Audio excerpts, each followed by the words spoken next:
The chosen ideal. The next thing to be considered is what we know as Ishtanishtha. One who aspires to be a bhakta must know that so many opinions are so many ways. He must know that all the various sects of the various religions are the various manifestations of the glory of the same Lord. They call you by so many names, they divide you, as it were, by different names. Yet in each one of these is to be found your omnipotence. You reach the worshipper through all of these. Neither is there any special time so long as the soul has intense love for you. You are so easy of approach. It is my misfortune that I cannot love you. Not only this, the bhakta must take care not to hate, nor even to criticize those radiant sons of light, who are the founders of various sects. He must not even hear them spoken ill of. Very few indeed are those who are at once the possessors of an extensive sympathy and power of appreciation, as well as an intensity of love. We find, as a rule, that liberal and sympathetic sects lose the intensity of religious feeling, and in their hands, religion is apt to degenerate into a kind of politico social club life. On the other hand, intensely narrow sectaries, whilst displaying a very commendable love of their own ideals, are seen to have acquired every particle of that love by hating everyone who is not of exactly the same opinions as themselves. Would to God that this world was full of men who were as intense in their love as worldwide in their sympathies. But such are only few and far between. Yet, we know that it is practicable to educate large numbers of human beings into the ideal of a wonderful blending of both the width and the intensity of love. And the way to do that is by this path of the Ishtanishtha, or steadfast devotion to the chosen ideal. Every sect of every religion presents only one ideal of its own to mankind, but the eternal Vedantic religion opens to mankind an infinite number of doors for ingress into the inner shrine of divinity, and places before humanity an almost inexhaustible array of ideals, there being in each of them a manifestation of the Eternal One.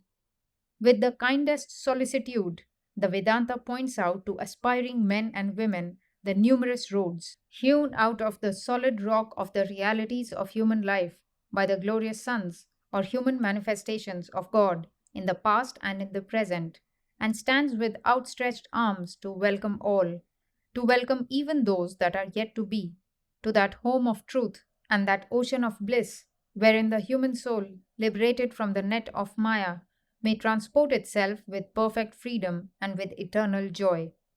Bhakti Yoga, therefore, lays on us the imperative command not to hate or deny any one of the various paths that lead to salvation.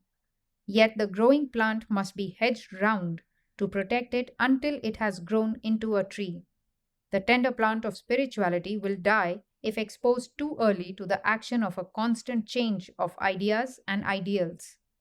Many people, in the name of what may be called religious liberalism, may be seen feeding their idle curiosity with a continuous succession of different ideals. With them, hearing new things grows into a kind of disease, a sort of religious drink mania.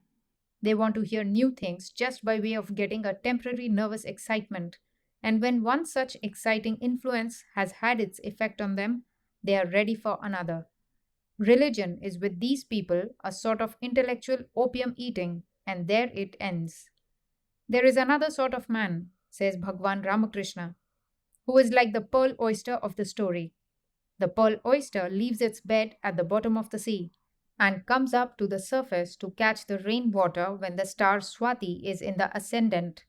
It floats about on the surface of the sea with its shell wide open until it has succeeded in catching a drop of the rainwater, and then it dives deep down to its seabed, and there rests until it has succeeded in fashioning a beautiful pearl out of that raindrop. This is indeed the most poetical and forcible way in which the theory of Ishtanishtha has ever been put.